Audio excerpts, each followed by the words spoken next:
The Meridian Spaceport hummed with the usual chaos of departure day. Miles adjusted his prosthetic arm, the synthetic nerves still sending phantom sensations after 3 years. He'd come to pick up medical supplies. Standard veteran benefits that kept him functional after the Tau Ceti campaign had taken half his body and most of his optimism about the galaxy. That's when he saw her, that a small figure huddled beside a cargo container, her violet skin mottled with stress patterns. She couldn't have been more than 8 cycles old by Calarian standards. What caught Miles's attention wasn't just her presence.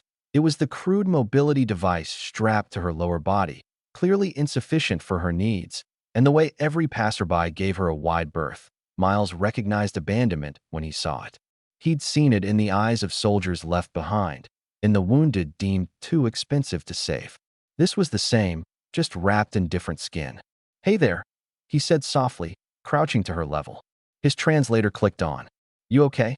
The girl, he would later learn her name was Iris, looked up with crystalline eyes that reflected fear and exhaustion. She signed something with her 3-fingered hands, rapid and desperate. "Whoa, slow down," Miles said, pulling up his translator's sign language database. The device struggled with her dialect, but the meaning came through. "Parents gone." Said broken. Said burden. "Won't come back." Something cold and familiar settled in Miles's chest. He'd heard similar words before, spoken by bureaucrats about wounded veterans. "Too damaged. Too expensive. Move on." "Listen to me, Iris," he said, having caught her name from the repeated signs. "You're not broken. You're not a burden. And I'm not leaving you here."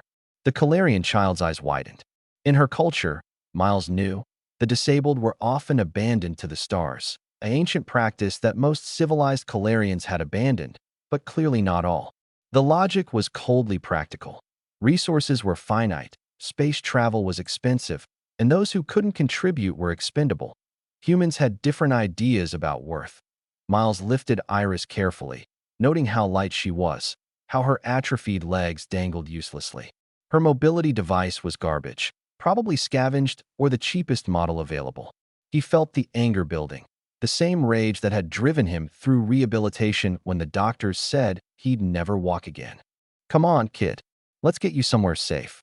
The shelter supervisor, a tired-looking Terran woman named Dr. Chun, raised an eyebrow when Miles arrived with an alien child in his arms. "Miles, we're not equipped for. Make an exception," he said flatly. "Or I'll camp in your lobby until you do." Dr. Chen sighed, but she saw the look in his eyes. She'd worked with enough veterans to know when to pick her battles. "Fine, but this is temporary until we figure out placement." Temporary became 3 days, then a week, then a month. The problem, as Dr. Chen explained, was that no Calarian foster system would take Iris. She was considered Varric, permanently flawed.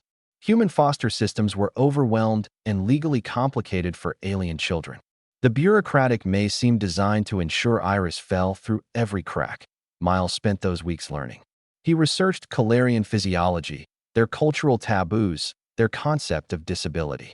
He learned that Iris's condition was genetic, a developmental disorder that affected limb formation, treatable with proper support, according to human doctors. Her people had simply written her off. He also learned sign language. Real sign language, not just translator-mediated communication.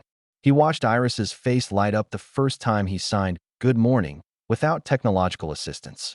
That smile became his purpose. "You know you can't actually adopt her," Dr. Chen said one evening. "The legal framework doesn't exist. Cross-species adoption is a nightmare of treaties and precedents." "Then I'll set a precedent," Miles replied. The hearing took place 3 months after he'd found Iris. The courtroom was filled with bureaucrats, xenopsychologists, Calarian cultural attaches who argued that removing Iris from her people's customs, even their harsh ones, was a violation of sovereignty. Miles listened to them debate Iris's fate as if she were a legal problem rather than a terrified child. Finally, he stood. "I want to tell you about a moment," he said, his voice cutting through the murmurs. "During the war, I was trapped under debris for 6 hours. Bleeding out, systems failing. Command made the call, retrieval too risky. Marked me as Kia.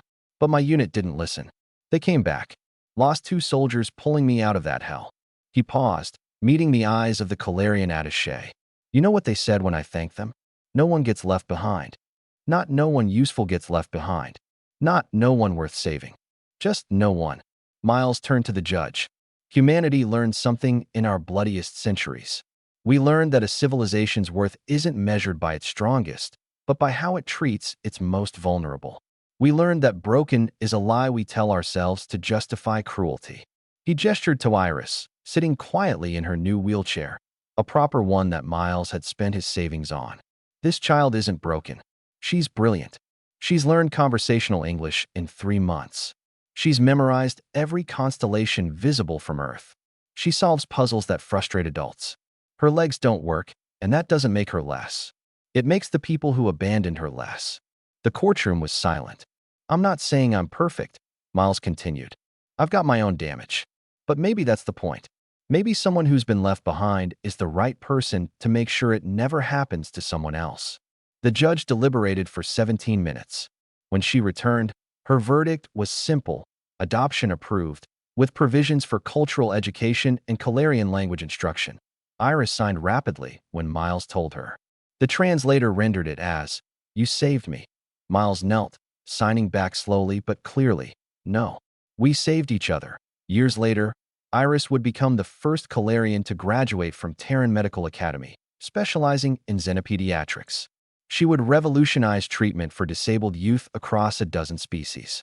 When asked about her success, she would always point to a photo, a grizzled veteran with a prosthetic arm, teaching a small violet-skinned girl to sign. "Humans taught me something," she would say. "Worth isn't measured in wholeness. It's measured in heart."